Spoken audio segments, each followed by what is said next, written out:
Hello and welcome to this news episode where we're going to be taking a look at the recently announced Norfolk Southern Heritage Livery Collection for Train Sim World 3 and specifically Horseshoe Curve. This pack is developed by Skyhook Games for their own routes and it's due to release on the 10th of August, so Thursday this week. And there is going to be a preview stream on Train Sim World's YouTube, so if you want to, this pack interests you, you can have a look at it for yourself before making the decision to, potentially buy it. So let's look through this article and get a flavour for what we can expect as part of the pack. And I think it's a really good picture right at the top here that gives you some of the some idea in terms of the liveries that you can expect with this pack, and we'll continue to roll down and see what's included. So this is very similar to the Union Pacific Heritage livery pack that came for Sherman Hill, and that added very similarly sort of a number of different liveries from former operators that had all merged to create Union Pacific. So we've got a similar concept going on here for Norfolk Southern. And so we can see Norfolk Southern is another major operator in the US, having merged from other fallen flag railroads over the course of the previous decades. In 2012, to pay homage to these former operators, Norfolk Southern painted a selection of ES44AC locomotives in heritage liveries, which has since become attractive targets for rail fans across Norfolk Southern railways. Yeah, I guess that makes sense. So we're going to get 9 of these locomotives will be soon available to run in Train Sim World from 10th of August. Yep. And they'll come with their own scenarios and availability and timetable mode. So yeah, okay, nice. So we get some liveries and some scenarios essentially. Let's have a look at the locomotive and the liveries. So Norfolk Southern have a fleet of 190 ES44AC locomotives, each boasting 4,400 horsepower, reflected by the 44 in their model name. Makes sense. And these differ from the ES44C4 found on Cajon Pass, I guess, operated by BNSF. And we can see our first livery here. So we've got the 8025 Monongahela Railway, I think that's how you pronounce it. So this began operation in the 20th century and then merged with Conrail in 1993 and eventually became part of Norfolk Southern. So pretty nice, simple livery. I like the blue actually. Very nice. And then we move on to the next one. We've got 8099 in Southern Railway livery. A nice green livery. Recalls the sage colours of Southern Railway, which extended from 1894 to 1982. Wow, nearly 100 years. When its collaboration with the Norfolk and Western Railway resulted in the name Norfolk Southern. Okay, cool.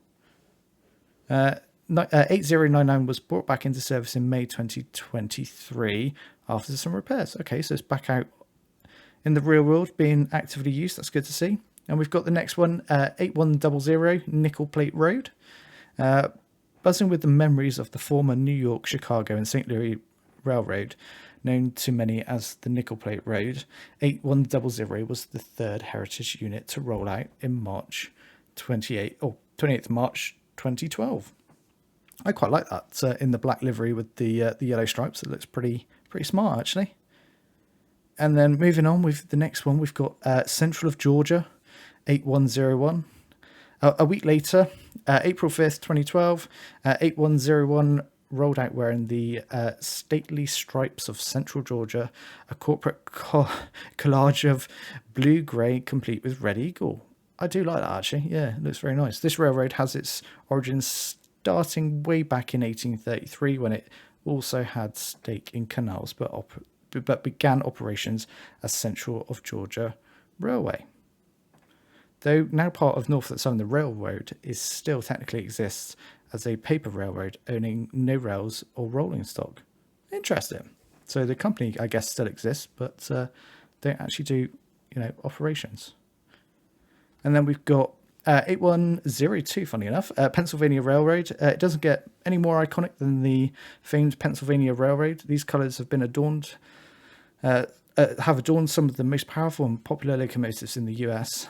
And with Horseshoe Curve being built by the railroad in 1854. It's best place to run through the stunning location in the game. Okay, so that kind of fits. I do like this sort of darker red that we've got going on here. That's very smart. I like it. These liveries are nice. And it's nice that they're paying homage to the full to previous operators. Next one, we've got 8103 Norfolk and Western. Was an amalgamation of over 200 railroads between 1838 and 1982. In 1986, it joined with Southern Railway to create Norfolk Southern. Nice. The paint scheme gets straight to the point with its Norfolk West and Western recollection. It's big, it's bold, and it's blue. It's certainly big and bold and blue. Yeah, I'll go with that. Then we've got Lehigh Valley. When established in 1847, this railroad had the snappy title of Delaware Lehigh and I don't know how to pronounce that. Well, Railroad Company before shortening to Lehigh Valley Railroad less than 10 years later. With anthracite a major part of its operation. It was also known to many as the route of the Black Diamond. I'm not so much of a fan of that livery. The inset.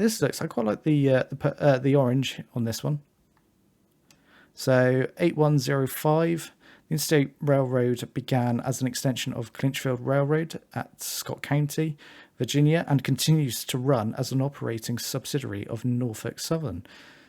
That should be 8105. Was painted in the painted orange, cream, and grey colours from its past. Yeah, nice. And then we've got Norfolk Southern Railway, its original livery. And so this is the 9th livery. So we're going to get a real collection of liveries with this pack. So that's nice to see. The original Norfolk Southern Railway lasted just 40 years between 1942 and 1982. It was acquired by Norfolk and Western in 1974, which then merged with Southern Railway to create Norfolk Southern. How about that? So it's gone full circle. 8114 returns the original railroad's livery to home rails wearing the red, black and yellow scheme of the Norfolk Southern Railway. Nice.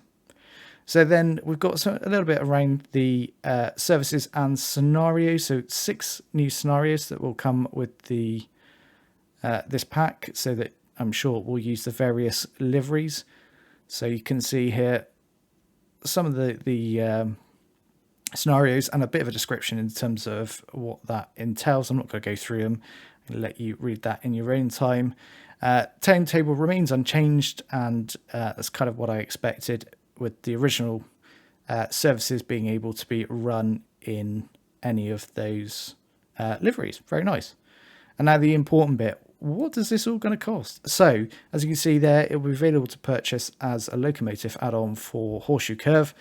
And that will come at the price of £9.99, so pounds, €11.99 euros, and $14.99.